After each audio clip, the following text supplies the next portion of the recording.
এই জন্য হাদিসের মধ্যে আসছে মান আদালি ওয়ালিয়ান ফাকাদ আযানতুহু বিল হারব। আমার প্রিয় বান্দাদের সাথে যদি কেউ দুশমনী করে, আল্লাহ বলেন আমি তার বিরুদ্ধে যুদ্ধ ঘোষণা করি। যুগ যুগ দেখবেন বহু এমন নাস্তিক মুরতাদ বেঈমান আলেম ওলামাদের বিরুদ্ধাচরণ করেছে, ইসলামের বিরুদ্ধাচরণ করেছে, কোরআনের বিরুদ্ধাচরণ করেছে, আল্লাহর বিরুদ্ধাচরণ করেছে, ধর্মের ব্যাপারে কথা বলেছে, আলেমদের ব্যাপারে কথা বলেছে, মসজিদের ব্যাপারে কথা বলেছে, মাদ্রাসার ব্যাপারে কথা বলেছে। আল্লাহ পাক রব্বুল আলামিন তাদেরকে, আলেমরা ধৈর্য ধারণ করেছেন, সবর করেছেন, আল্লাহর কাছে অভিযোগ পেশ করেছেন। আল্লাহ পাক দুনিয়ার মানুষকে বিচার করে দেখায় দিয়েছেন। বেশি দূরে নয় বাবাজি, এই তো কিছুদিন আগের গরম খবর, টাকলা মুরাদ নামে একটা ব্যক্তি খুব অতিরিক্ত করেছে, ইসলামের বিরুদ্ধে কথা বলছে, কিন্তু আল্লাহ পাক কিছুদিনের মধ্যে তার বেইজ্জতি করছে।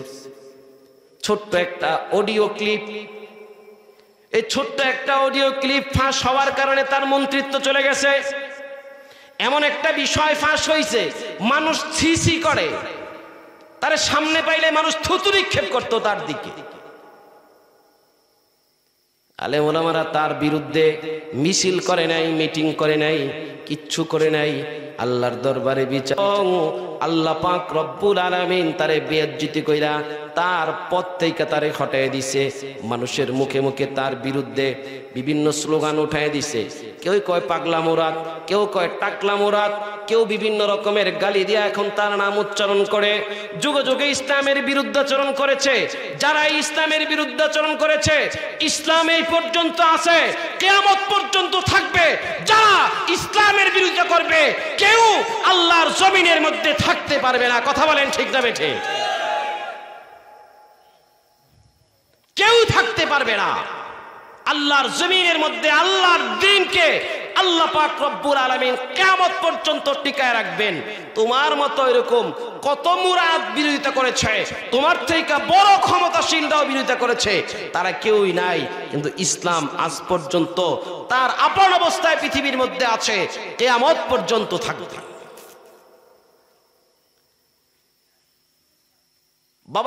বাবাজিরা পায়ে ধরে বলে যাই, আপনাদের মসজিদের উপলক্ষে মাহফিল, মসজিদের ইমাম সাহেব সম্মানিত ব্যক্তি, তাকে সম্মান দিবেন। বয়সে ছোট হইতে পারে, আপনি বয়সে বড় হইতে পারেন, আপনাদের এলাকার মসজিদে চাকরি করতে পারে, আপনার টাকা পয়সা বেশি আছে, কিন্তু যদি তার সম্মান আপনারা দিতে না পারেন, তার কোনো ক্ষতি হবে না, বরং আপনি তাকে বেইজ্জতি করার কারণে আপনি আপনার কপালের মধ্যে জাহান্নাম লিখে নিছেন।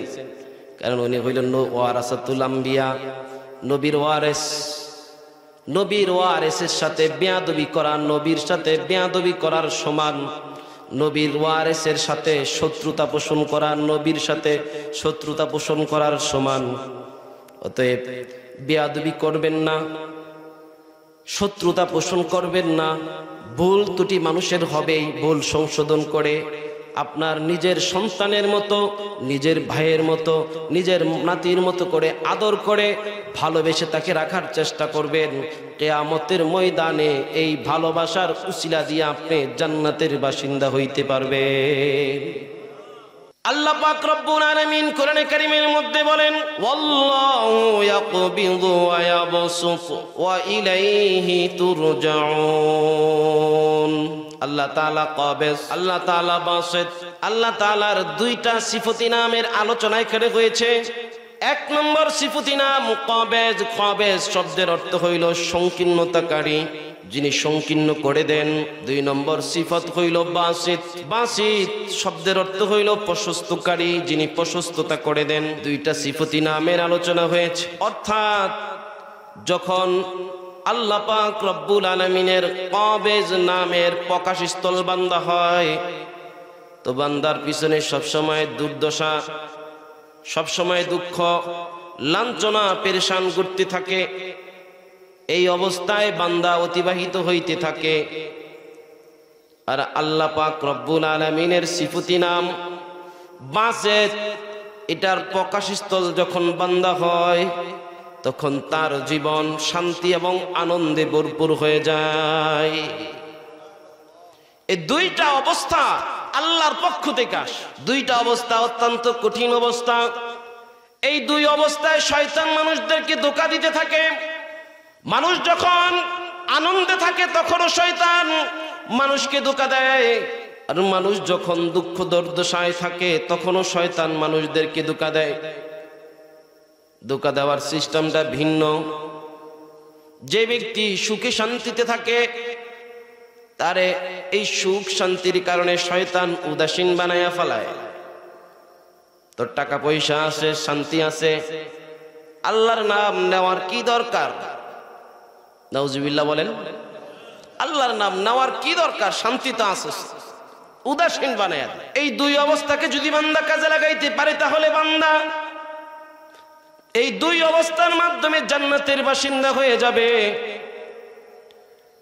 এই দুই অবস্থা দ্বারা বান্দা জান্নাত লাভ করতে পারবে। কিভাবে সম্ভব?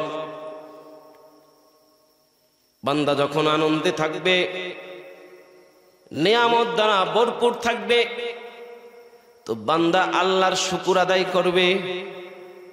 কারণ যেই বান্দা আল্লাহর শুকর আদায় করে ওই বান্দা হইল কৃতজ্ঞশীল বান্দা, ওই বান্দা হইল ভালো বান্দা।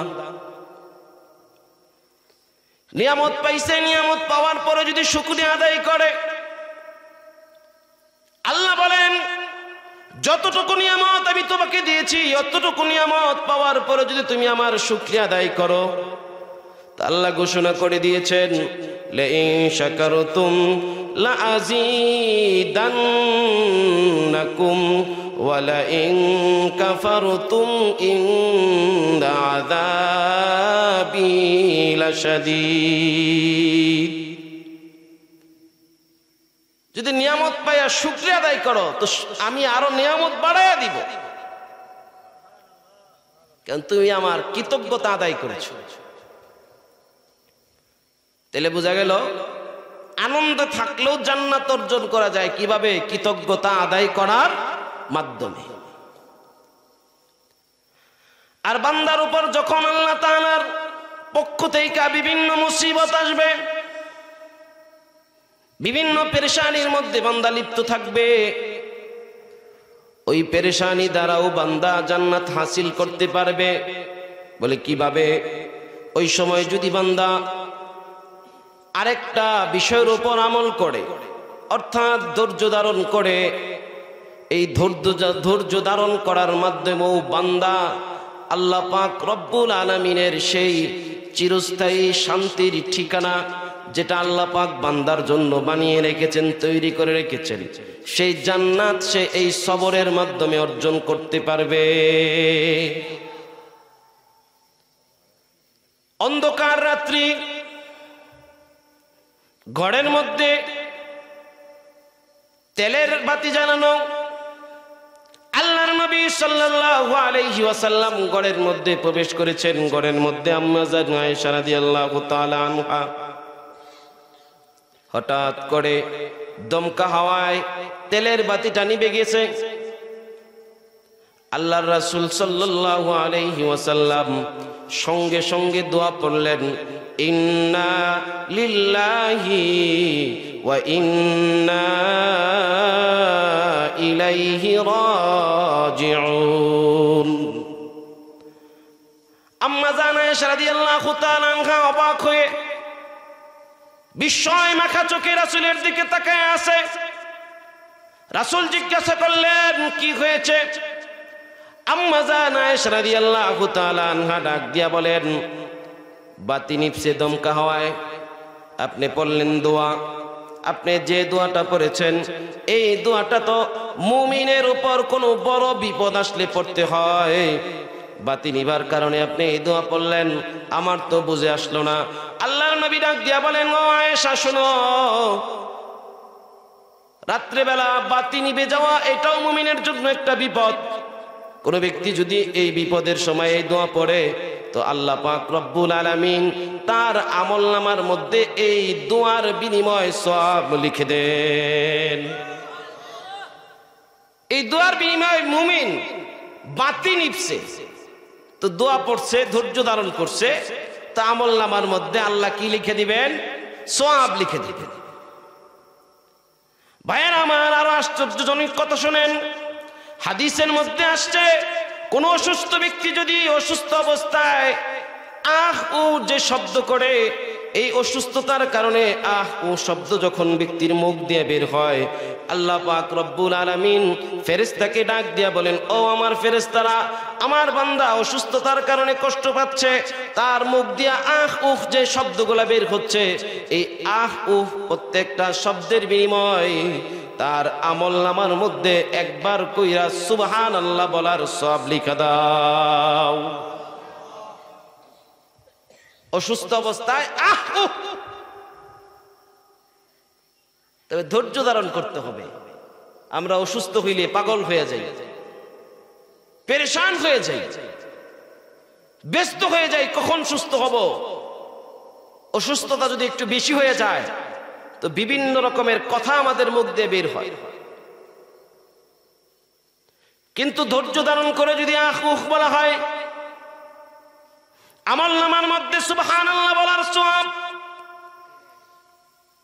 অসুস্থতা বেশি অসুস্থ হওয়ার কারণে চিৎকার দিয়েছেন, আল্লাহ ডাক দিয়া বলে, আমার বান্দা চিৎকার করে, তার আমলনামার মধ্যে এবার ইল্লাল্লাহ বলার সওয়াব লিখা দাও। আরেকটু আস্তে বললেন সুবহানাল্লাহ। অসুস্থতা বেশি, এবার আহ ও শব্দ বের হয় না, চিৎকারও বের হয় না, জোরে জোরে নিঃশ্বাস ছাড়া হয়। আল্লাহ পাক রব্বুল আলামিন এবার ফেরেশতাকে ডাক দিয়া বলে, আমার বান্দার প্রতিটা নিঃশ্বাসের বিনিময় আমার রাস্তায় সদকা করার সওয়াব তার আমলনামার মধ্যে লিখা দাও। তাহলে অসুস্থতা এটা আল্লাহর নেয়ামত। হুজুররা বলে আমাদের বুঝে আসে না, এবার বুঝতেছেন তো অসুস্থতা আল্লাহর কেমন নেয়ামত। অসুস্থতা বেশি হয়ে গেছে, সারাদিন শুধু শুয়ে থাকে, উঠতে পারে না, তো আমার আল্লাহ ফেরেশতাদেরকে ডাক দিয়া বলে, এ আমার ফেরেশতারা, আমার বান্দা শুয়ে শুয়ে কষ্ট পাচ্ছে। আমার বান্দা যদি শুয়ে না থাকতো তাইলে নামাজ পড়তো, জামাতে যাইতো, মসজিদের দিকে দৌড়াইতো, মসজিদের দিকে হাঁটতো, নফল নামাজ পড়তো, কিন্তু অসুস্থতার কারণে পড়তে পারতেছে না।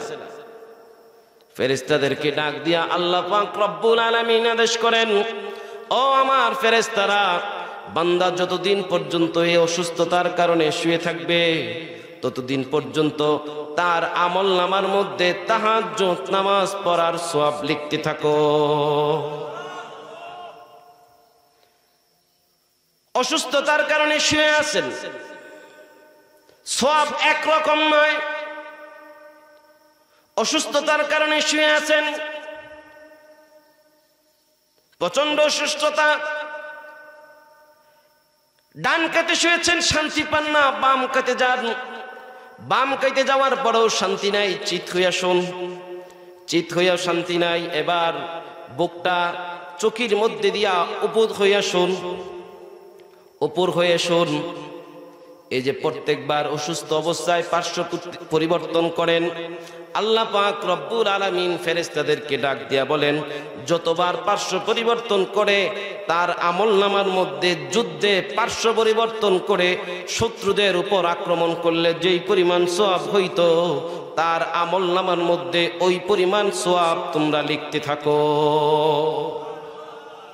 যুদ্ধের মধ্যে পার্শ্ব পরিবর্তন করে শত্রুদের উপর আক্রমণ করার সওয়াবটা কম না বেশি? তাইলে সবর কইরা যদি এই কাজগুলো আমরা করতে পারি, আমাদের আমলনামার মধ্যে এই সওয়াব লেখা হইতেই থাকবে, হইতেই থাকবে। তাহলে সবর করা, ধৈর্য ধারণ করা, এটা ছোট আমল না বড় আমল? বড় আমল। আমাদের সমাজের মধ্যে ধৈর্য ধারণ করার ক্ষমতা কম। সামান্য থেকে সামান্য বিষয়ে আমরা অধৈর্য হয়ে পড়ি, ছোট থেকে ছোট অসুখে আমরা অধৈর্য হয়ে পড়ি। অথচ অসুস্থ অবস্থায় বান্দার আমলনামার মধ্যে ধৈর্য ধারণ করলে তার আমলনামার মধ্যে আল্লাহ পাক বিভিন্ন রকমের সওয়াব লিখতেই থাকেন, লিখতেই থাকেন। অন্য এক হাদিসের মধ্যে এসেছে, কোন ব্যক্তি যদি অসুস্থ অবস্থায় 40 বার একটা দোয়া পাঠ করে সুস্থ হইলে আল্লাহ পাক রব্বুল আলামিন তার জীবনের সমস্ত গুনাহ খাতাগুলো মাফ করে দিবেন। এই অসুস্থ অবস্থায় যদি ওই ব্যক্তি মৃত্যুবরণ করে তো আল্লাহ পাক রব্বুল আলামিন তার আমলনামা তাকে যদি অসুস্থ অবস্থায় মৃত্যুবরণ করে দোয়া পাঠ করেছে কিন্তু সুস্থ হয় নাই, মৃত্যুবরণ করেছে, হাদিসের মধ্যে আসছে আল্লাহ পাক রব্বুল আলামিন ওই ব্যক্তিকে শহীদি মর্যাদা দান করবেন, মৃত্যু দান করবেন। যুদ্ধের ময়দানে গিয়া শহীদ হইলে যে সওয়াব পাওয়া যায়, এই অসুস্থ অবস্থায় যদি কোনো ব্যক্তি একটা দোয়া পাঠ করে মৃত্যুবরণ করে তাহলে আল্লাহ পাক তাকে ওই মর্যাদা দান করবেন। দোয়াটা কি? কোন ব্যক্তি যদি কোরআনে কারীমের আয়াত লা ইলাহা ইল্লা আনতা সুবহানাকা ইন্নী কুনতু মিনাজ জালিমিন, পারি কি পারি না? আমরা পারি। যদি ধৈর্য ধারণ করে অসুস্থ অবস্থায় এই দোয়া 40 বার পাঠ করতে পারি, সুস্থ হইলে আমার জীবনের গুনাহ মাফ। সুস্থ না হইয়া এই অসুস্থ অবস্থায় যদি মারা যাই, শহীদি মর্যাদা। এই জন্যই আল্লাহর রাসূল সাল্লাল্লাহু আলাইহি ওয়াসাল্লাম সাহাবীদেরকে নসিহত করতেন, ও আমার সাহাবীরা, তোমরা যখন কোনো রোগীকে দেখতে যাও, কোনো অসুস্থ ব্যক্তিকে দেখতে যাও, তখন তোমরা ওই ব্যক্তির কাছে গিয়া দোয়া নিবা, কারণ ওই ব্যক্তি হইল মুস্তাজাবুদ দোয়া। ফেরেশতাদের দোয়া আল্লাহ পাক যেমনি কবুল করে নেন, অসুস্থ ব্যক্তির দোয়াও ঠিক আল্লাহ পাক ওইভাবেই কবুল করে নেন। এই জন্য অসুস্থতা এটা আল্লাহর নিয়ামত। এই অসুস্থতার মাধ্যমে নবীগণ আল্লাহর কাছ থেকে আরো আল্লাহর কাছে মর্যাদা লাভ করছে। হযরত আইয়ুব আলাইহিস সালাতু ওয়াস সালাম রে আল্লাহ পাক ধন সম্পদ অনেক দান করেছিলেন, সন্তান সন্ততি অনেক দান করছে। বিশাল ধনভাণ্ডারের মালিক, বিশাল সম্পত্তির মালিক, সন্তান সন্ততি অনেক। আইয়ুব আল্লাহর ইবাদত করে বেশি। শয়তান গিয়ে আল্লাহর কাছে বলে, আইয়ুব তোমার ইবাদত করে, এত ইবাদত করে, তোর সমস্যা কি? শয়তান ডাক দিয়া বলে, তারে সম্পদ দিছো, তারে সন্তান সন্ততি দিছো, এইগুলা থাকার কারণে সে ইবাদত করে, এবং সে নবী, এই কারণে ইবাদত করে না। তুমি তারে সন্তান সন্ততি সম্পদ দিয়েছো, এই জন্য ইবাদত করে। আল্লাহ ডাক দিয়া বলেন, তুই কি আমারে বলস তোরে আমি তারে পরীক্ষা করে দেখতাম? শয়তান বলে, হ্যাঁ, কি করতে হবে? শয়তান আল্লাহর কাছে বলে, তার সম্পদগুলো নষ্ট করে দাও। তার সম্পদ নষ্ট হইলে আইয়ুব আর তোমার ইবাদত করবে না। আল্লাহ পাক হযরত আইয়ুব আলাইহিস সালাতু ওয়াস সালামের সম্পদ নিয়ে নিলেন। আইয়ুব আলাইহিস সালাতু ওয়াস সালামের সম্পদ নেওয়ার পরেও আগের থেকে আরো বেশি ইবাদত করে। শয়তান এবার আল্লাহর কাছে গিয়ে বলেন, সম্পদ নিছো, কি হইছে? সন্তান না আছে? সন্তান আছে তো তার গায়ে জোর আছে। সমাজের 10টা মানুষের সাথে সন্তান দিয়া সে প্রতিবাদ করতে পারবে, গায়ের জোর দেখাইতে পারবে। সন্তান আছে তো সন্তান গলে দেখলে চোখ জোড়ায়। আল্লাহ শয়তানকে ডাক দিয়ে বলেন, এখন কি করব? বলে, সন্তানগুলাকেও নিয়ে নাও। আল্লাহ পাক আইয়ুব আলাইহিস সালাতু ওয়াস সালামের সন্তানগুলাকে নিয়ে নিলেন। সব সন্তান মৃত্যুবরণ করলো, পরিবার পরিজন মৃত্যুবরণ করলো। এবার শয়তান রেজিগা, কিরে তুই না কইছ সন্তান নিলে ইবাদত কইমা যাইব? আমার বান্দা আইয়ুবের ইবাদত তো আরো বেশি বেড়ে গেছে। শয়তান এবার ডাক দিয়ে বলে, সম্পদ নিছো কি হইছে? সন্তান নিছো কি হইছে? সে তো এখন সুস্থ অবস্থায় আছে, কামাই রুজি করতে পারতেছে, সুস্থ অবস্থায় আছে। একটা বড় রোগ যদি তাকে দাও তাহলে বোঝা যাবে তোমার কেমন ইবাদত করে। আল্লাহ পাক রব্বুল আলামিন হযরত আইয়ুব আলাইহিস সালাতু ওয়াস সালামকে রোগ দিলেন। তাফসীরের মধ্যে আছে বসন্তের রোগ, পুরা শরীরের মধ্যে গোটার মধ্যে পোকা। তাফসীরের কিতাবের মধ্যে আসছে হযরত আইয়ুব আলাইহিস সালাতু ওয়াস সালাম শরীরের মধ্যে গোটার মধ্যে পোকা হয়ে গেছে। হযরতে আইয়ুব আলাইহিস সালাতু ওয়াস সালামের পুরা শরীরের মধ্যে পোকা। পোকা যখন মাটির মধ্যে পড়ে, হযরতে আইয়ুব আলাইহিস সালাতু ওয়াস সালাম পোকাটারে ধরে আপন আপন স্থানে রেখে দিয়া বলে, এই পোকা, তুই মাটির মধ্যে পড়স কেন? আল্লাহ তো তোকে আমার শরীরের খাদ্য খাওয়ার জন্য আমার শরীরে খাদ্য বানাইয়া আমার শরীরের মধ্যে তোকে সৃষ্টি করছে, তুই আমার শরীর থেকে নিচে পড়স কেন? আমার শরীরে তোর স্থান, নে নে তোর স্থানের মধ্যে বইসা তুই খাদ্য ভক্ষণ কর। এইভাবেই চলতে আছে দীর্ঘ 18 বছর পর্যন্ত। হযরত আইয়ুব আলাইহিস সালাতু ওয়াস সালাম এই কঠিন রোগের মধ্যে আক্রান্ত। ভাইরা আমার, ঘটনাটা ভালো করে শুনবেন। সামান্য একটু জ্বর হইলে আমরা পেরেশানির মধ্যে পড়ে যাই, ঠান্ডা হইলে আমরা বিধিবস্ত হয়ে যাই, হাতে আঙ্গুলে ব্যথা পাইছি আমরা ওহা শব্দ শুরু করে দেই। অল্প থেকে অল্প বিপদ আসলেই আল্লাহর উপর দোষারোপ করা শুরু করে দেই, বিভিন্ন রকমের কুফরি বাক্য মুখ দিয়া বলা শুরু করি। আইয়ুব আলাইহিস সালাতু ওয়াস সালাম একজন নবী ছিলেন। তিনি দীর্ঘ 18 বছর পর্যন্ত আল্লাহর দরবারে এই অসুস্থতার জন্য কোনো অভিযোগ করেন নাই, কোনো অনুযোগ পেশ করেন নাই, কোনো দাবিও পেশ করেন নাই। আল্লাহর কাছে উনি একটা দোয়া করছেন, আল্লাহ তুমি আমার শরীরকে পোকার জন্য খাদ্য বানাইছো, সমস্ত শরীরের মধ্যে পোকা দিছো। ও মালিক, তোমার কাছে আমার একটা আবেদন, আমার জিহ্বার মধ্যে আমার মুখের ভিতরে পোকা দিবে না।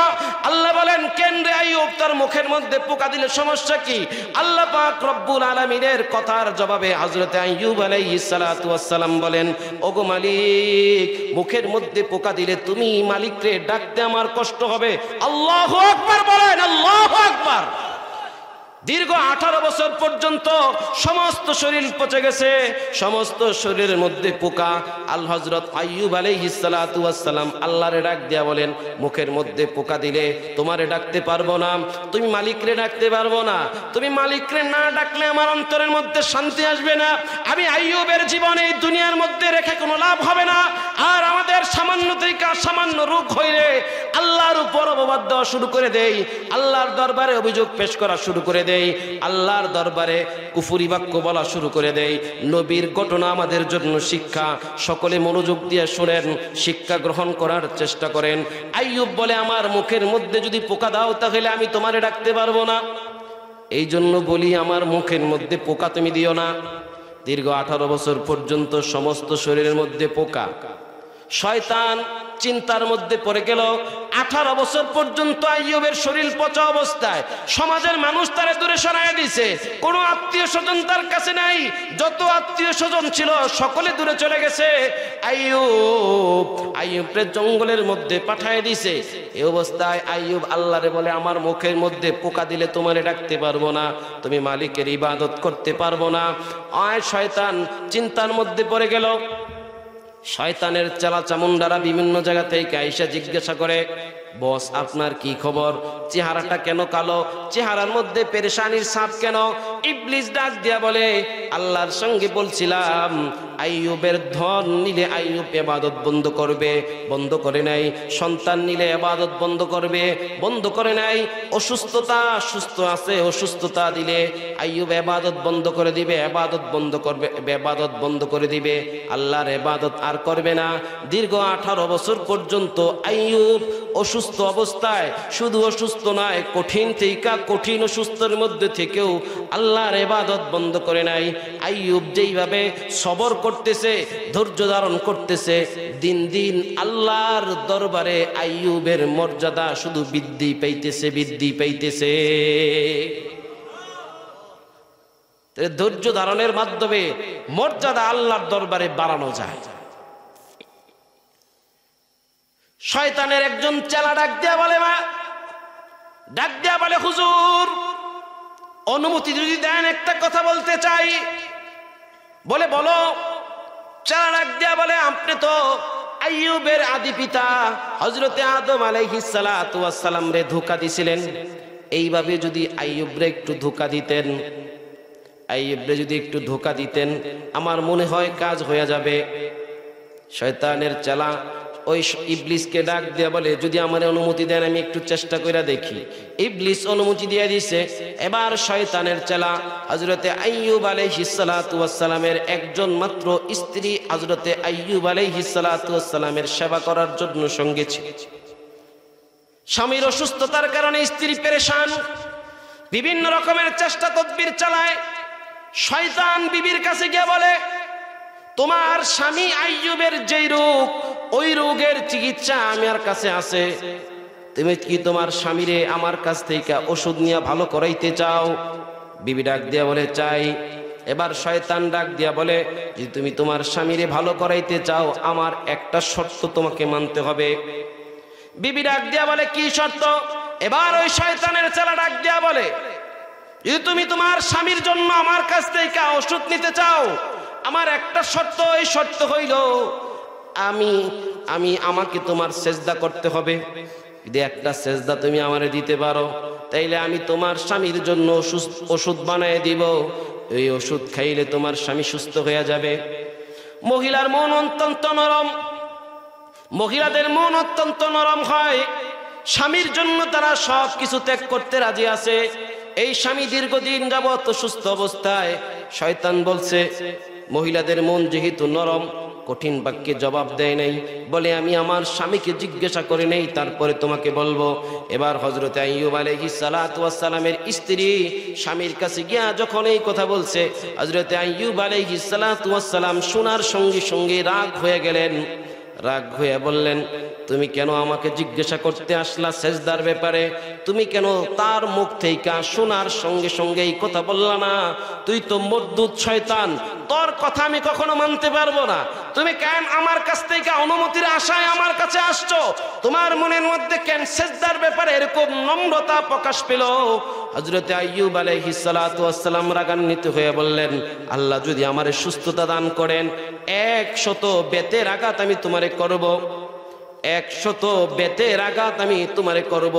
শয়তান দেখতে পাইল এই চেষ্টাও তার বিফলে গেছে। শয়তান এবার হাল ছেড়ে দিয়ে চিন্তা করতে লাগলো, অল্প কিছুদিন যাক, আবার চেষ্টা করা হবে। আইয়ুব যখন রোগের কারণে যখন অধৈর্য হয়ে পড়বে, অধৈর্য হয়ে পড়লে আমি যখন এই প্রস্তাব আবার আইয়ুবের কাছে পাঠাবো, আইয়ুব রাজি হইলেও হইতে পারে। শয়তান এই বইলা হাল ছেড়ে দিছে। কিছুদিন পরে শয়তান আইয়ুব আলাইহিস সালাতু ওয়াস সালামের পাশে গিয়া দাঁড়ায় শুনে হযরতে আইয়ুব আলাইহিস সালাতু ওয়াস সালাম দুইটা হাত আসমানের দিকে তুলে মালিকের দরবারে মালিককে ডাক দিয়া বলে, আল্লাহ, ওগো মালিক আল্লাহ, দীর্ঘদিন যাবৎ তুমি আমারে অসুস্থতার নিয়ামতের মধ্যে রাখছো, আমার কোনো অভিযোগ নাই। আরো যদি 100 বছর আমাকে এই রোগের মধ্যে রাখো, আমার কোনো অভিযোগ নাই। তবে তোমার কাছে একটা আমার দাবি, আমাকে তুমি ভুলা যাও না, আমার জবানটারে হেফাজতে রাখো, যেন আমি তোমারে ডাকতে পারি। এই বইলা যখন হযরতে আইয়ুব আলাইহিস সালাতু ওয়াস সালাম আল্লাহর কাছে দোয়া করতেছে, শয়তান বুঝে ফেলছে, যদি আমি আল্লাহর কাছে গিয়া আবার আবদার না জানাই, আর আইয়ুবের যদি এই অবস্থায় চলতে থাকে, আইয়ুব এই কয়দিনে যতটুকু নৈকট্যতা অর্জন করেছে, দিন যতই যাবে ততই বেশি আইয়ুব আলাইহিস সালাতু ওয়াস সালাম আল্লাহর আরো বেশি নৈকট্যশীল বান্দা হইতে থাকবে। শয়তান গিয়া আল্লাহর কাছে বলছে যে, তোমার বান্দা আইয়ুব সত্যি তোমার ইবাদত গুজার বান্দা। আল্লাহ পাক আইয়ুব আলাইহিস সালাতু ওয়াস সালাম রে সুস্থতা দান করছেন। সুস্থ হওয়ার পরে ওই যে অসুস্থ অবস্থায় বিবি যে শয়তানকে সেজদা করার জন্য অনুমতি নিতে আসছে, বলছিল 100 বেত্রাঘাত করবে। এখন তো ওনার এই কসম পালন করার পালা। ভাইরা আমার, আমি যখন জামালের তাজাল্লির কথা বলতেছিলাম, তখন বলেছিলাম যে আল্লাহ তাআলা ভুল করলে ভুল সংশোধন করে দেন, পথ তৈরি করে দেন। তো আল্লাহ পাক যেই বান্দার জন্য কল্যাণ চান, ওই বান্দার জন্য বিভিন্ন বিপদ থেকে বের হওয়ার রাস্তা বাতলায় দেন। হযরত আইয়ুবের কসম সম্পর্কে আল্লাহ জানেন। আল্লাহ হযরত আইয়ুবকে ডাক দিয়া বলেন, আইয়ুব, চিকন চিকন ডালের 100টা ডাল নিয়ে বাঁধো, একটা মোঠা তৈরি করো, ওই মোঠাটা তোমার স্ত্রীর গায়ের মধ্যে একটু ছোঁয়া লাগাইয়া দাও, তোমার কসম তুমি পূর্ণ করে ফেলবা। ওই যে আল্লাহ আইয়ুবরে পছন্দ করেছেন, এই জন্য তিনি কসম থেকে বের হওয়ার একটা রাস্তা তিনি দেখাই দিয়েছেন। ঠিক তেমনি ভাবে আল্লাহ যেই বান্দাকে বেশি পছন্দ করেন, হাদিসের মধ্যে আসছে আল্লাহ যেই বান্দাকে বেশি পছন্দ করেন, ওই বান্দার প্রত্যেকটা বান্দার 2 কাঁধের মধ্যে 2 জন ফেরেশতা আছে, যারা বান্দার সমস্ত নেক কাজ এবং খারাপ কাজগুলো লিপিবদ্ধ করে। কিরামান কাতিবিন ইয়ালামুনা মা তাফআলুন, ওই কিরামান কাতিবিন বাম কাঁধের মধ্যে যে ফেরেশতা থাকে, ওই ফেরেশতা বান্দার বদ কাজগুলো লিখে। ডান কাঁধের মধ্যে যে ফেরেশতা থাকে, ওই ফেরেশতা বান্দার নেক কাজগুলো লিখে। তো আল্লাহ পাক যেই বান্দাকে ভালোবাসেন, যেই বান্দাকে বিপদ থেকে মুক্তি দিতে চান, ওই বান্দার ব্যাপারে আল্লাহ পাক একটা পথ অবলম্বন করেন। যেই বান্দাকে আল্লাহ পাক পরকালে নাজাত দিতে চান, ওই বান্দার ব্যাপারে আল্লাহ একটা পথ অবলম্বন করেন। আল্লাহ পাক রব্বুল আলামিন ডান কাদের যে ফেরেশতা নেক লেখে, প্রতিদিন ওই ফেরেশতাকে চেঞ্জ কইরা পাল্টিয়ে নতুন একজন ফেরেশতা ওই বান্দার কাদের মধ্যে নিযুক্ত করেন। কেন এই কাজটা আল্লাহ পাক রব্বুল আলামিন করেন? হাদিসের কিতাবের মধ্যে আসছে যে কিয়ামতের ময়দানে বান্দার ব্যাপারে যতগুলা মানুষ, যতগুলা জিনিস আল্লাহর দরবারে সাক্ষ্য দিবে, তার মধ্যে কিরামান কাতিবিন অর্থাৎ 2 কাঁধের ফেরেশতাও থাকবে। 2 কাঁধের ফেরেশতারা বান্দার ব্যাপারে সাক্ষী দিবে। ওই বান্দার ব্যাপারে বদ লেখা যেই ফেরেশতা বান্দার বাম কাঁধে থেকে বান্দার বদ আমলগুলা লিখত, ওই ফেরেশতাও আল্লাহর কাছে তার বিরুদ্ধে সাক্ষী দিবে। আর ডান কাদের ফেরেশতা যিনি তার নেক আমল লিখেন, ওই ফেরেশতাও তিনি আল্লাহর দরবারে তার পক্ষে সাক্ষী দিবেন। কিন্তু যেই বান্দাকে আল্লাহ নাজাত দিতে চান, তার ডান কাদের ফেরেশতারে পরিবর্তন করেন এই কারণে, কারণ কিয়ামতের ময়দানে তারা যখন সাক্ষী হবে, ওই সাক্ষ্য যখন দান করবেন, বাম কাদের ফেরেশতা তখন একা আল্লাহর দরবারে সাক্ষ্য দিবেন। আর ডান কাদের মধ্যে প্রতিদিন পাল্টে পাল্টে নতুন নতুন ফেরেশতা আসতো, তারা সকলে ওই ব্যক্তির পক্ষে আল্লাহর দরবারে সাক্ষ্য দিবেন। আল্লাহ পাক রব্বুল আলামিন ওই দিন ফেরেশতাদেরকে ডাক দিয়া বলবেন, বাম কাদের ফেরেশতারে ডাক দিয়া বলবেন, তুমি একজন আমার বান্দার বিপক্ষে সাক্ষী দাও। আর আমার বান্দার পক্ষে সাক্ষী দেওয়ার জন্য কত হাজার ফেরেশতা দাঁড়ায় আছে। আমি কি আমার 1000 ফেরেশতার সাক্ষ্যকে গ্রহণ করব, নাকি তুমি একজন ফেরেশতার সাক্ষ্যকে গ্রহণ করব? এই কথা বলে আল্লাহ পাক রব্বুল আলামিন বলবেন, 1000 ফেরেশতার বিপক্ষে তুমি একজনের সাক্ষ্যকে আমি আল্লাহ কবুল করতে পারবো না। এই কথা বইলা আল্লাহ পাক ওই বান্দার জীবনের সমস্ত গুনাহ খাতাগুলা মাফ করে দিয়া বান্দারে জান্নাতের বাসিন্দা বানায়া দিবেন।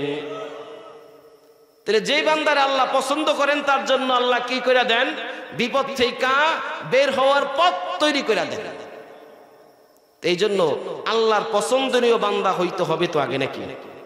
আমার কাজ কামের মাধ্যমে আল্লাহর হুকুম আহকামকে নিজের জীবনের মধ্যে বাস্তবায়ন করার মাধ্যমে আগে আল্লাহর পছন্দনীয় বান্দা হইতে হবে। আল্লাহর পছন্দনীয় বান্দা যদি হইতে পারি, তাইলে আল্লাহ পাক কি করবেন? আমার নাজাতের একটা ওসিলা আল্লাহ বানায় দিবেন। ভাইয়েরা আমার, সবর সম্পর্কে আলোচনা হচ্ছে। এতক্ষণ সবরের ফজিলত শুনলেন, সবর করলে এই লাভ ওই লাভ, কিন্তু সবর কাকে বলে এটা তো আমাদের জানার দরকার। কথা বলেন, জানার দরকার কি দরকার না? সবর বলা হয় কঠিন বিপদের মুহূর্তে মুখ দিয়া শরীয়ত বিরোধী কোনো কথাবার্তা না বলা, অঙ্গ দিয়া শরীয়ত বিরোধী কোনো কাজ না করা, বরং নিজের নিয়ন্ত্রণ রাখা। বিপদ আসছে তো বিপদের কারণে আল্লাহর দিকে অভিযোগের তীর নিক্ষেপ না করা, নিজের শরীর দিয়া এমন কোনো কাজ না করা যেটা আল্লাহর নাফরমানি হয়ে যায়। কঠিন বিপদের মুহূর্তে যদি বান্দা এই অবস্থা থেকে বাঁচতে পারে, অর্থাৎ নিজের নিয়ন্ত্রণে রাখতে পারে, তাইলে বোঝা যাবে ওই বান্দাটাই হইল সবরকারী বান্দা। এই বান্দাটাই হইল সবরকারী বান্দা। কিন্তু অবস্থা ভিন্ন রকম। অবস্থা ভিন্ন রকম বলতে কেমন? কিছু হইলেই আমরা এর 10 গুণ আদায় করে নেওয়ার চেষ্টা করি। উদাহরণত পাশের প্রতিবেশীর সাথে ঝগড়া লাগছে, উনি একটা গালি দিছে, আমি আরো আগাইয়া 10টা গালি দিয়া দিই। আর পরিবারের সাথে ঝগড়া লাগলে তো কোনো কথাই নাই, যদি একটু শক্তি সামর্থ্য বেশি থাকতে পারে, গায়ের দুর্বল, তাইলে জনমের দেওয়া দেয়। কথা বলেন ঠিক না বেঠিক? কিন্তু ওই অবস্থায় যদি আমি সবর করতে পারতাম, ধৈর্য ধারণ করতে পারতাম, বিষয়টা আল্লাহর উপর ন্যস্ত করে দিতে পারতাম, কতই না ভালো হতো। বিষয়টা যখন নিজের উপর নিয়ে নিই, ঝগড়া লাগলে কোনো বিষয় নিজের উপর নিয়ে নিলে তো আল্লাহ ওই বান্দারে তার প্রতিপক্ষের সামনে একা ছাইড়া দেন। আল্লাহ তার থেকে আলাদা হয়ে যান। আল্লাহ বলেন, তুই যখন তোর বিষয় তুই নিজেই দেখবি, নে তোরে ছাইড়া দিলাম, আল্লাহ তোরটা তুই দেখ। কিন্তু বান্দা, তুই যদি তোর বিষয়টা নিজে না দেখে আমার উপর ন্যস্ত করতি, তো আমি আল্লাহ তার থেকে বেশি, তুই যতটুকু আদায় করতে পারবি তার থেকে অনেক বেশি, তার থেকে আদায় করে দিতাম। তোর পক্ষ হইয়া তার থেকে আমি আরো কঠিন প্রতিশোধ নিতাম। বলেন তো, কোনো বিষয়ে যদি আমি নিজে প্রতিশোধ নেই, এটা বড় হবে না? আল্লাহ যদি নেয় তাহলে সেটা বড় হবে। কে নিলে বড় হবে? সবাই বলে না, সবাই মনে হয় এই কথায় একমত না। প্রতিশোধ কে নিলে বড় হবে, নিজে না আল্লাহ? আল্লাহ যদি প্রতিশোধটা নিত তাইলে আরো বড় করে নিত। যদি ধৈর্য ধারণ করে বিষয়টা আল্লাহর উপর ন্যস্ত করতে পারতাম, আল্লাহ কঠিন প্রতিশোধ তার থেকে আদায় করে দিতেন। ঘটনা একটা মনে পড়ে গেল বাবাজি। একজন আল্লাহওয়ালা বুজুর্গ শীতের রাত্রিতে হেঁটে হেঁটে যাচ্ছেন, গুড়ি গুড়ি বৃষ্টি। অপর দিক থেকে একটা নবদম্পতি এই দিকে আসতেছেন, যেই দিক থেকে বুজুর্গ যায়। কাছাকাছি হওয়ার পরে বুজুর্গের পায়ের জুতা থেকে একটু সামান্য পরিমাণ পেক ওই নবদম্পতির সাথে যে মেয়েটা আছে, ওই মেয়েটার গায়ের মধ্যে গিয়া পোশাকের মধ্যে লাগছে। স্বামী তো খুব রাগান্বিত হয়ে গেছে। আল্লাহওয়ালা বুজুর্গরে ডাক দিয়া বলেন, এই তোর চোখ নাই, দেখোস না আমাদের সমাজের মধ্যে এমন কিছু যুবক আছে কিনা যারা বাবার বয়সী, দাদার বয়সী মুরব্বীদেরকে সম্মান দেয় না? আছে কি নাই? ঝগড়া লাগলে, একটু গরম হইলে আর বাপরে বাপ নিজের কি যে মনে করে। আমার বাবাজিরা দাড়ি পেকে গেছে, শরীরের শক্তি কমে গেছে, আর তাদের জন্য একটা নসিহত, ওই অবস্থায় ধৈর্য ধারণ করেন, আল্লাহর উপর ছেড়ে দেন বিষয়টা। আল্লাহ আরো কঠিন ভাবে তার থেকে প্রতিশোধ নেবে। চোখ দিয়ে কি দেখো না মিয়া, এত সুন্দর কাপড়টারে নষ্ট করে দিল।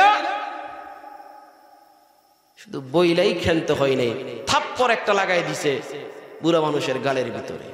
মুরব্বী মানুষ, আল্লাহওয়ালা বুজুর্গ মানুষ, আল্লাহওয়ালাদের অন্তর তো এমনিতেই নরম থাকে, কিছু বলে নাই। বাবাজি মাপ চাই, এই কথা বইলা কাটাই গেছে। বিবি তো মহা খুশি, একবারে কাজের কাজ হয়েছে। আছে না কিছু এরকম দরজাল জাতের মেয়ে? সব মায়েরা দরজাল না। এ মেয়েরাই তো আমাদের মা, এ মেয়েরাই তো আমাদের বোন, এ মেয়েরাই তো আমাদের দাদি, এরাই তো আমাদেরকে আদর করে। কিন্তু কিছু মেয়ে আছে এমন, যে স্বামীর উস্কায় দেয়, তোমার মারে, তোমার মার হলে খাইতে পারতাম না, কি করবা করো, আর নাইলে আমি গেলাম আমার বাপের বাড়িতে। কথা বলেন, এটা এই এলাকায় নাই, আমাদের এলাকার মধ্যে আছে। আমাদের এলাকায় আছে, আপনাদের এলাকায় মনে হয় নাই। থাকলে এখন দুই একজন লাভ দিয়ে উঠলেই তো, কি কোন আমার ঘরেই তো একটা আছে।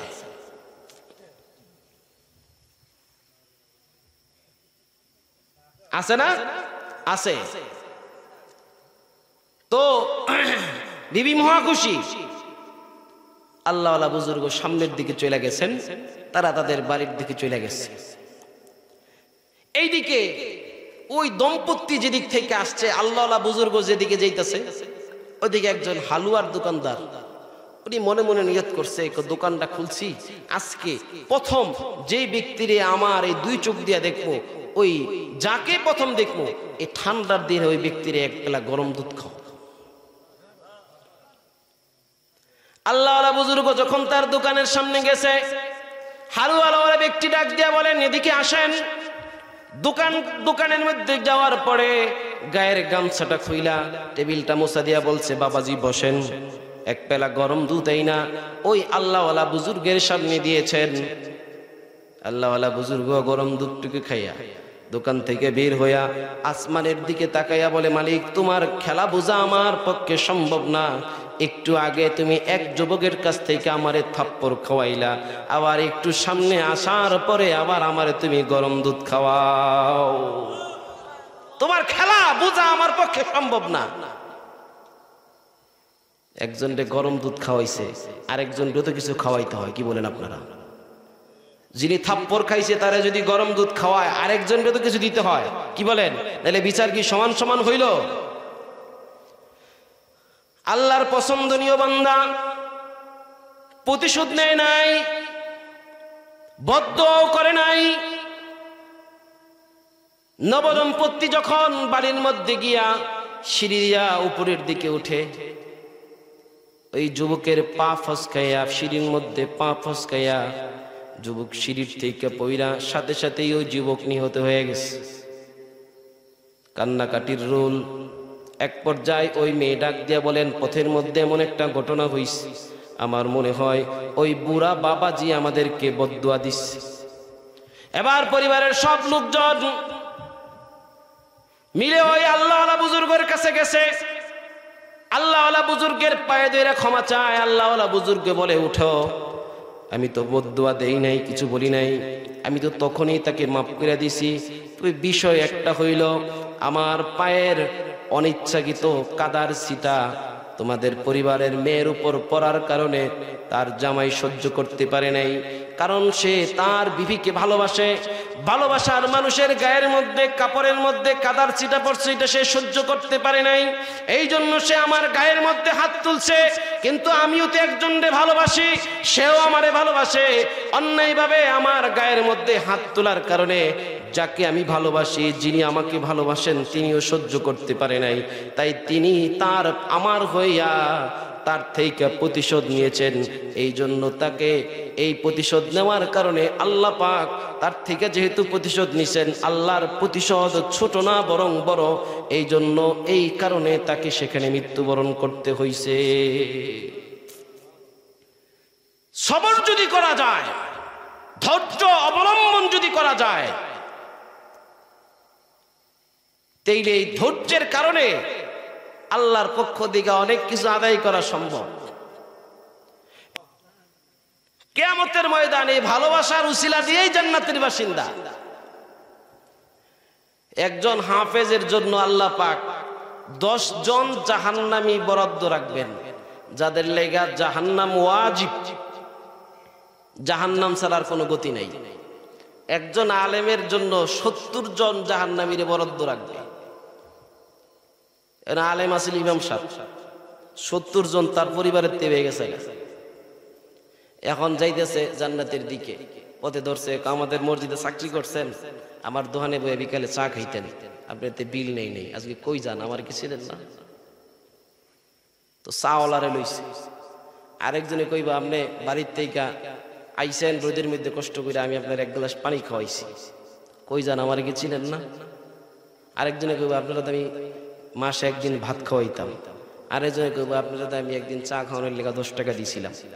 এমন কই দেব, নিতে নিতে একবারে সঙ্গ হইব 7000। এক আলেমের নেওয়ার সীমা ছিল কয়জন? 70 জন। পিছনে আছে কয়জন? 7000। এবার আল্লাহর দরবারে যাবে, আল্লাহ গিয়ে করছত কি, তোরে দিছি 70 জন, তুই লয়ে এসো 7000। আল্লাহ, এরা আমারে ভালোবাসতো, মোহাব্বত করতো, পান খাওয়াইছে, চা খাওয়াইছে, পানি খাওয়াইছে, আজকে কিয়ামতের ময়দানে এটার দাবির লেগে ধরছে, আমারে 70 জন দিছে, আমার 70 জন লয়ে আমি গেলাম, তুমি এগরে কি করবা তো করো। সামনের দিকে যখন আটা দিবে, আল্লাহ আরে দাঁড়া, দুনিয়ার মধ্যে কত গুনাহ করছস, আমি বেইজ্জতি করি নাই। কত অপরাধ করছস, আমার কত নাফরমানি করছস, বেইজ্জতি করি নাই, তোর সম্মানের সাথে রাখছি। আজকে আমি লিমানিল মুলকুল ইয়াউম, যেই দিনটা আমার, এই দিন আমি তোর বেইজ্জতি করব না? না, যা, তোর 7000 লই তুই জান্নাতে যা। বাবাজি, আলেমদের সাথে বেয়াদবি করবেন না। কোশ্চিন কালেও কোন আলেমের সাথে বেয়াদবি করবেন না।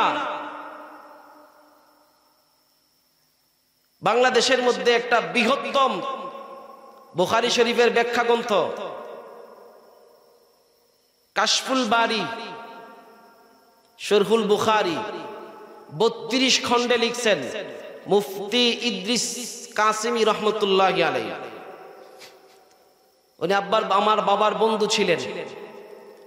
ওনারে নিচে এক মসজিদের কমিটিরা মসজিদের ইমাম সাহেবের বিচার করতে, তো বিভিন্ন অভিযোগ দোনো পক্ষের থেকে শোনার পরে যখন ওনার কথা বলার পালা আসছে, তিনি বলছেন, প্রথমেই বলছেন কমিটিদেরকে, আপনারা কি জাহান্নামে যাওয়ার আর কোনো রাস্তা খুঁজে পান নাই? ইমামের সাথে লাগছেন জাহান্নামে যাওয়ার জন্য, আর জাহান্নামে যাওয়ার লেগে তো বহু রাস্তা আছে, ইমামের লোকে লাইগা জাহান্নামে যেতেছেন কি লিগে? কথাটা অন্তর দিয়া শুনেন, অত্যন্ত কঠিন কথা। ওয়ারাসাতুল আম্বিয়া, সাবধান। আপনাদের এলাকার মধ্যে ছোট বড় অনেক ওলামায়ে কেরাম আছেন। এই এলাকার মধ্যে নেত্রকোনা ময়মনসিংহে মাদ্রাসা অনেক বেশি, মাদ্রাসার ছেলেদের অনেক বেশি, আলেম ওলামা অনেক বেশি। সবাই সম্মান করে চলবেন। এই সম্মান, এই ভালোবাসার উসিলা দিয়ে জান্নাতে যাইতে পারবেন। যাই হোক, আমি আমার আলোচনা থেকে অন্য দিকে চলে যাচ্ছি। বলতেছিলাম আলেম ওলামাদের সাথে বেয়াদবি করা যাবে না। মান আদালি ওয়ালিজান ফাকাদ আযানতুহু বিল হারব। বাবাজি, অনেক রাত্র হয়ে গেছে, আর অল্প কয়েকটা কথা বলবো। সবরের ফায়দা, সবরের লাভ শুনলেন। সবর, ধৈর্য ধারণ করলে কি লাভ, সবর কাকে বলে এটাও শুনলেন। এখন সবর না করলে কি ক্ষতি? হযরতে আবু বকর সিদ্দিক রাদিয়াল্লাহু তাআলা আনহু বলে, কোন ব্যক্তির উপর বিপদ আসছে, সে ব্যতিব্যস্ত হয়ে গেছে, অধৈর্য হয়ে পড়েছে, বিভিন্ন রকমের অঙ্গভঙ্গি করেছে, হায় হুতাশ করেছে, মুখ দিয়ে বিভিন্ন রকমের কুফরি কথা বলেছে, আল্লাহর উপর দোষারোপ করেছে, নিজের কাপড় ছিঁড়ছে, এমন ব্যক্তির আমলনামার মধ্যে আল্লাহ পাক রব্বুল আলামিন এত পরিমাণ গুনাহ দেন যে সারা জীবনে যতবার সে নিঃশ্বাস ছাড়ছে এবং নিচ্ছে, ওই পরিমাণ গুনাহ আল্লাহ পাক রব্বুল আলামিন এই অধৈর্য ব্যক্তির আমলনামার মধ্যে লিখা দেন। নাউযুবিল্লাহ। হযরত ওমর ফারুক রাদিয়াল্লাহু তাআলা আনহু বলেন, যে ব্যক্তি নাকি অধৈর্য হয়ে পড়ে, ধৈর্য ধারণ করে না, আল্লাহর ব্যাপারে আঙ্গুল উঠায়, অমন ব্যক্তির আমলনামার মধ্যে নীল নদ সমপরিমাণ গুনাহ আল্লাহ পাক লিখে দেন। হযরত উসমান গনি রাদিয়াল্লাহু তাআলা আনহু বলেন, যে ব্যক্তি অধৈর্য হয়ে পড়ে, ধৈর্য ধারণ করে না, বিভিন্ন বিপদ আসলে মুখ দিয়ে বিভিন্ন রকমের উল্টাপাল্টা কথা বলে, আল্লাহ পাক রব্বুল আলামিন তার আমলনামার মধ্যে দিন এবং রাত্র সমপরিমাণ গুনাহ লিখে দেন। তাইলে কম কথা না, অধৈর্য হইয়া পড়লে ধৈর্য ধারণ করা যেমন বড় আমল, কেউ যদি ধৈর্য ধারণ না করে অধৈর্য হইয়া পড়ে, তার গুনাহটা কম হবে না বেশি হবে? বেশি হবে। এই জন্য বিপদে ধৈর্য ধারণ করতে হবে বাবা। বিপদ আপদ আসে বান্দার উপরে, বান্দার মর্যাদাকে বৃদ্ধি করার জন্য। কারণ একটা বান্দাকে আল্লাহ পাক যেই মানের জান্নাত, যেই মানের মর্যাদা দিতে চান, ওই মানের মর্যাদা সে ইবাদত কইরা অর্জন করতে পারবে না। এই জন্য আল্লাহ কিছু বিপদ দিয়া দেন। এই বিপদের মধ্যে সে ধৈর্য ধারণ করবে, আল্লাহমুখী হবে, আর তার বিনিময়ে আল্লাহ পাক তার মর্যাদারে বাড়াইতে থাকবেন। এই জন্য বিপদ দেন। বিপদের মধ্যে ধৈর্য ধারণ করলে আল্লাহর সঙ্গী হওয়া যায়। কোন ব্যক্তি যদি বিপদের মধ্যে ধৈর্য ধারণ করে, সে আল্লাহর বন্ধু হইতে পারবে, আল্লাহর সঙ্গে থাকতে পারবে। আল্লাহ পাক রব্বুল আলামিন কোরআনে কারীমের মধ্যে বলেন, ইন্নাল্লাহা মা'আস সাবিরিন, নিশ্চয় আল্লাহ সাবিরদের সঙ্গে আছেন। অতএব যদি বিপদের সময় ধৈর্য ধারণ করতে পারি, সবের হইতে পারি, আল্লাহ আমাদের সঙ্গী হবেন, আল্লাহ আমাদের বন্ধু হবেন। এই জন্য বাবাজি, বিপদ আসবে, বিপদ আসলে ধৈর্য ধারণ করতে হবে। আপনার উপর বিপদ আসছে, ধৈর্য ধারণ করলেও বিপদ কাটবে, হা হুতাশ করলেও বিপদ কাটবে। ধৈর্য ধারণ করে যদি বিপদ দূর করতে পারেন তা আল্লাহর কাছাকাছি, আল্লাহর নৈকট্যশীল বান্দা হইতে পারবেন। আর অধৈর্য হইয়া বিভিন্ন রকমের উল্টা পাল্টা কথা বলার পরেও বিপদ কাটবে। কিন্তু এই উল্টা পাল্টা কথা বলার কারণে আপনার আমল নামার মধ্যে বিশাল একটা গুনাহ জমা হয়ে যাবে, গুনার ভান্ডার জমা হয়ে যাবে। এই জন্য বিপদ আসলে ধৈর্য ধারণ করতে হবে। কথা লম্বা হয়ে যাচ্ছে, না বলেও পারি না। যেই রাস্তায় বিপদ আসে ওই রাস্তায় শান্তি আসে, যেই পথে বিপদ আসে ওই পথেই শান্তি আসে। একটা উদাহরণ দিব বাবা, এটাও শুনলে আপনারা বুঝতে পারবেন। হযরত ইউসুফ আলাইহিস সালাতু ওয়াস সালাম রে তার ভাইয়েরা ষড়যন্ত্র করছে, মেরে ফেলবে। এরপরে লাশ পর্যন্ত সিদ্ধান্ত হইছে যে ইউসুফ রে কূপের মধ্যে ফালাই দিবে, মারবে না। কূপের মধ্যে পড়লে তো না খাইতে এমনি মারা যাবে। ইউসুফ আলাইহিস সালাতু ওয়াস সালামের জামা কাপড় খুইলা ইউসুফ আলাইহিস সালাতু ওয়াস সালাম রে কূপের মধ্যে পাঠাই দিছে। এদিক দিয়ে একটা বকরি জবাই কইরা বকরির রক্ত কাপড়ের মধ্যে লাগাইয়া বাবার কাছে নিয়ে আসছে। বাবা, এই যে দেখেন ইউসুফ রে কাপড়ের কাছে রাইখা, মাল সামানের কাছে রাইখা খেলতে গেছিলাম, তারে নেকড়ে খাইয়া ফেলাইছে, নেকড়ে খাইয়া ফেলাইছে। সন্তান হারানোর বেদনা অন্তরের মধ্যে কঠিন। এই যে বেদনা, কষ্ট দীর্ঘদিন হযরতে ইউসুফ আলাইহিস সালাতু ওয়াস সালামের পিতার যে ছিল, এই যে দীর্ঘদিন থাকার কারণটা হইল জামা। এই দীর্ঘদিন থাকার কারণটা হইল কি? জামা। আপনার আমার সন্তান মারা গেলে সন্তানকে কবরে রাইখা আসি, এবার সন্তানের কাপড় লিয়ে কান্দি, কাপড় দেখলেই কান্দা আসে। কিছু টাকা রাখছিল, এই টাকা দেখলেই কান্দি না। কথা বলেন, কান্দি কি কান্দি না? তাহলে তার মানে বোঝা গেল যে সামানাপত্র এটা কি কষ্ট বাড়ার কারণ হয়। হযরতে ইউসুফ আলাইহিস সালাতু ওয়াস সালামের জামা, এটা হযরতে তার পিতার কি হইছে? কষ্ট বাড়ার কারণ হইছে। আল্লাহ পাক রব্বুল আলামিন কোরআনে কারিমে বলছেন, ওয়াজাউ আবাহুম ইশাআন ইয়াবকুন, তারা কাঁদতে কাঁদতে আসছে, জামা নিয়ে আইছে। আল্লাহ পাক হযরতে ইউসুফ আলাইহিস সালাতু ওয়াস সালামের পিতাকে পুত্ররে ফিরাই দিয়া শান্তি দিয়েছেন কি দিয়েছেন না? কথা বলেন, ঘুমায় গেছেন আপনারা বাবা? অল্প সময় শান্তি দিয়েছেন কি দিয়েছেন না? এই যে ইউসুফ আলাইহিস সালাতু ওয়াস সালাম রে ফিরাইয়া দিয়েছেন, সর্বপ্রথম ইউসুফের কি পাঠাইছিলেন পিতার কাছে? জামা। কি পাঠাইছিলেন? এই জামা দুঃখের কারণ হইছে। আবার এই জামা কিসের কারণ হইছে? সুখের কারণ হইছে। বাবা, যেই পথ দিয়ে বিপদ আসবে এই পথ দিয়ে শান্তি আসবে, তবে ধৈর্য ধারণ করতে হবে। তো বিপদ আসলে আমরা ভাঙ্গা পড়ি। সাহাবায়ে কেরাম বিপদ না আসলে আফসোস করতেন।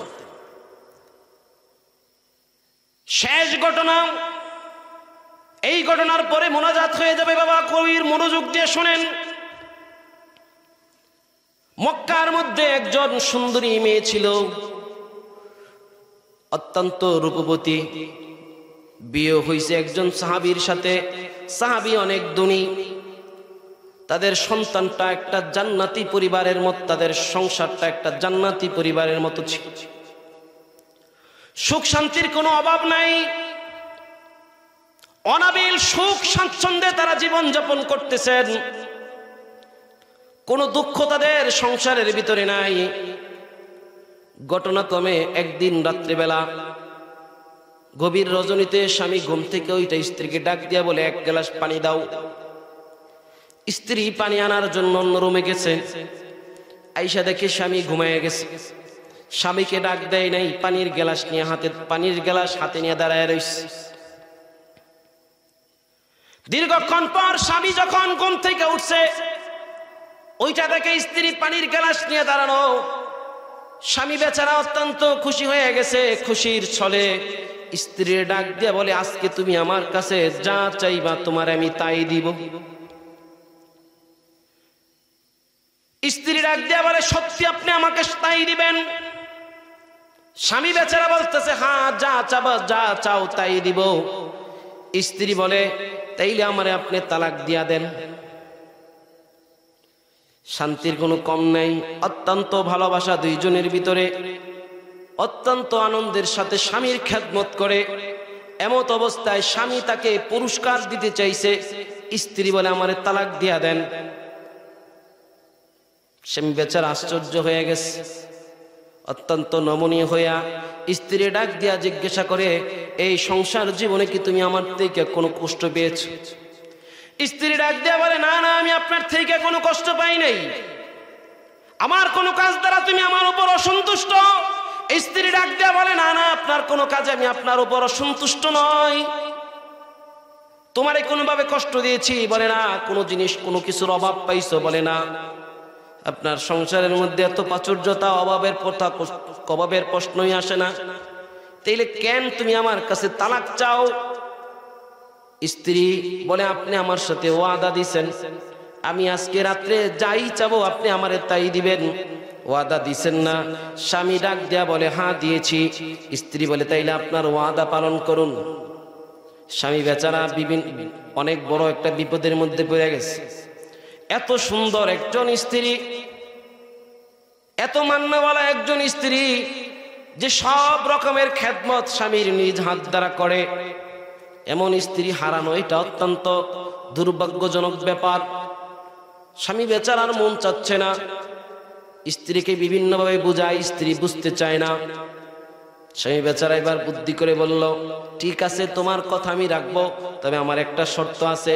আগামীকাল সকাল হওয়ার পরে আমরা রাসূলের দরবারে যাব, রাসূলের কাছে গিয়ে এই ঘটনা শোনাবো, রাসূল যা ফয়সালা দেয় তাই ফয়সালাই আমি মেনে নিব। স্ত্রী তো সাহাবিয়া, স্বামীর কথা মাইনা নিছে। সকালবেলা এবার স্বামী স্ত্রী আল্লাহর রাসূলের দরবারে রওনা হইছে। মক্কার উঁচু নিচু পথে, পাথরের পথে হেঁটে যাওয়ার সময় একটা পাথরের সাথে পা লেগে স্বামীর পা কেটে গেছে। গড় গড় কইরা পা থেকে রক্ত বের হওয়া শুরু হইছে। স্ত্রী সঙ্গে সঙ্গে নিজের কাপড় ছিঁড়া স্বামীর পায়ের মধ্যে বান্ধিস। স্বামীর হাত ধরে বলে, আর রাসূলের দরবারে যাইতে হবে না, আমি আপনার কাছে তালাক চাই না, চলেন চলেন বাড়ির দিকে ফিরা যাই।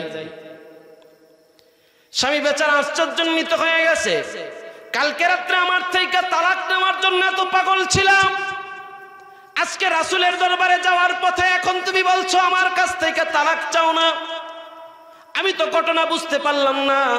স্ত্রী ডাক দিয়া বলে, আগে বাড়িতে চলেন, বাড়িতে যাওয়ার পরে বলবো। বাড়িতে যাওয়ার পরে স্বামী যখন জিজ্ঞাসা করছে, এবার স্ত্রী ডাক দিয়া বলে, আমি আল্লাহর রাসূলের থেকে, আল্লাহর রাসূলের মুখ থেকে একটা কথা শুনছি, আল্লাহ যেই ব্যক্তিকে ভালোবাসেন তার উপর ঢালের মতো, বৃষ্টির মতো, এরকম বৃষ্টির ফোঁটার মতো তার উপর বিপদ বর্ষণ হইতে থাকে।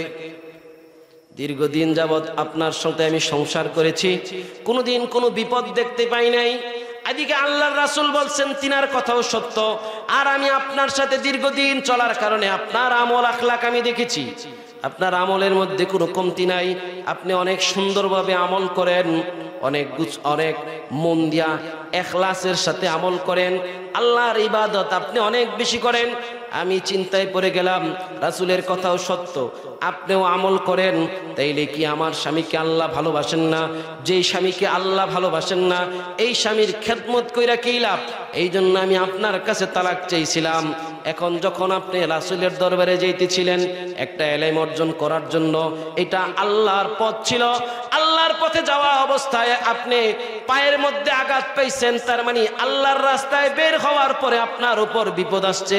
আমার মন তখন শান্ত হয়ে গেছে, আল্লাহর পক্ষ থেকে যখন আপনার উপর বিপদ আসছে, তার মানে বোঝা গেল আপনি আল্লাহর প্রিয় বান্দা, এখন আর আপনার থেকে তালাক নেওয়ার আমার কোনো দরকার নাই। তাহলে বিপদ আইলে বাবা অধৈর্য হওয়া যাবে? ধৈর্য ধারণ করে কার দিকে ফিরতে হবে? আল্লাহর দিকে ফিরতে হবে। বাবাজি, কিয়ামতের ময়দানে একজন ফেরেশতা ডাক দিয়ে বলবেন, আল্লাহর কাছে যাদের পাওনা আছে তারা আসো, যাদের কাছে আল্লাহর ঋণী তারা তোমরা সামনের দিকে আগায় আসো। মানুষ অবাক হয়ে যাবে, আল্লাহর কাছে, আল্লাহ আবার আমাদের কাছে ঋণী হয় কিভাবে? এবার ফেরেশতা ঘোষণা দিবে, তোমাদের উপর বিপদ আসছে। গভীর রজনীতে তোমরা যে চোখের পানি ফালাইয়া আল্লাহর কাছে তোমরা রোনাজারি করছো, ধৈর্য ধারণ করেছো, এই কারণে আল্লাহ তোমাদের কাছে ঋণী হয়ে গেছেন। আসো আসো, তোমরা আগায় আসো। যাদের উপর বিপদ অবতীর্ণ হইছে তোমরা আগায় আসো, তোমাদের পাওনা তোমরা আল্লাহর থেকে বুঝানো। এবার এরকম কেন্দুয়া গ্রামের হাজার হাজার মানুষ আল্লাহর আসনের দিকে দৌড় দিবে। আমার তো এরকম বিপদ, আমি তো এরকম বিপদের মধ্যে আছিলাম, আমিও তো এরকম বিপদের মধ্যে আছিলাম। আল্লাহর দিকে, আল্লাহর কাছে যখন দৌড়ে যাবে, আল্লাহ পাক রব্বুল আলামিন প্রত্যেক মানুষের বিপদের শান অনুযায়ী তাদেরকে মর্যাদা দিবেন। হাদিসের মধ্যে আসছে যে যেইটুকু আল্লাহ দিবেন অতটুকু তাদের জান্নাতে যাওয়ার জন্য যথেষ্ট হয়ে যাবে। এতটুকু জান্নাতে যাওয়ার জন্য যথেষ্ট হয়ে যাবে। কিন্তু এই গণ যদি অধৈর্য হয়ে যান তাইলে এটা পাবেন না। অধৈর্য হইলে আর ওই ব্যক্তিদের কাতারে শামিল হইতে পারবেন না। ভাইরা আমার, শেষ পর্যায়ে আমি যে আয়াত তেলাওয়াত করেছি, এই আয়াতকে সামনে রেখে একটা হাদিস শোনাবো। আয়াতের তরজমা করে ওয়া বয়ান শেষ করে দিব। এক হাদিসের মধ্যে আসছে, কিয়ামতের ময়দানে একজন ফেরেশতা ঘোষণা দিবেন, যাদের উপর বিপদ অবতীর্ণ হয়েছে তোমরা আমার দিকে আগায় আসো। যারা বিপদ অবতীর্ণ হওয়ার পরে ধৈর্য ধারণ করেছো, সবরের গুণ অর্জন করেছো, আমার দিকে আগায় আসো। এবার দলে দলে মানুষ ওই ফেরেশতার দিকে যাবেন। ফেরেশতা তাদেরকে নিয়ে জান্নাতের দিকে যাবেন। গিয়া মানুষ দেখবেন জান্নাতের দরজা খোলা, জান্নাতের গেটের সামনে জান্নাতের দারোয়ান রিজওয়ান ফেরেশতা দাঁড়ানো। ফেরেশতাকে ডাক দিয়ে বলবেন, আমরা জান্নাতে যেতে চাই, আমাদেরকে জান্নাতে যাওয়ার সুযোগ দাও। ফেরেশতা আশ্চর্যান্বিত হয়ে যাবেন। বিচার কার্য এখনো শুরু হয় নাই, বিচার কার্য এখনো শুরু হয় নাই। জান্নাতীদের জান্নাতে যাওয়ার ফয়সালা হয় নাই। তোমরা কিভাবে জান্নাতে প্রবেশ করবা? মানুষগণ ডাক দিয়া বলবেন, আল্লাহ আমাদেরকে জান্নাতের মধ্যে যাওয়ার জন্য বলছেন। এবার রেজওয়ান ফেরেশতা আল্লাহকে ডাক দিয়া বলবে, আল্লাহ বিচার কার্য তো শুরু হয় নাই, তারা জান্নাতে যাইতে চায়, আমার তো বুঝে আসে না। আল্লাহ ডাক দিয়া বলবেন, ও রেজওয়ান, এই সমস্ত ফেরেশতাদের, এই সমস্ত মানুষদেরকে তো দুনিয়ার মধ্যে ওয়াদা দিছিলাম, দুনিয়ার মধ্যে আমি ঘোষণা দিয়া দিছিলাম আমার কোরআনের মধ্যে, যারা নাকি বিপদের সময় ধৈর্য ধারণ করবে আমি আল্লাহ পাক রব্বুল আলামিন তাদেরকে বিনা হিসাবে জান্নাতের বাসিন্দা বানায়া দিব। ইন্নামা ইউওয়াফাস সাবিরুনা আজরাহুম বিগাইরি হিসাব।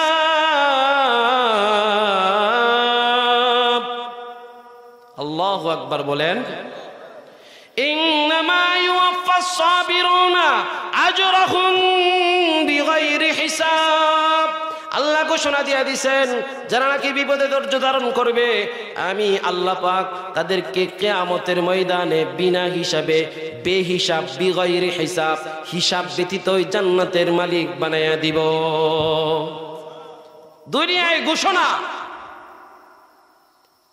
অতএব যদি এই সবরের গুণ অর্জন করতে পারেন, সবের হইতে পারেন, ধৈর্য ধারণের গুণ যদি নিজের মধ্যে প্রতিষ্ঠা করতে পারেন, তাহলে বিনা হিসাবে জান্নাতে যাওয়ার একটা পথ তৈরি হবে। হাদিস না, ডাইরেক্ট কোরআনের আয়াত। ইন্নামা ইউওয়াফাস সাবিরুনা আজরাহুম বিগাইরি হিসাব। হিসাব ব্যতীত জান্নাতের মালিক হওয়া যাবে।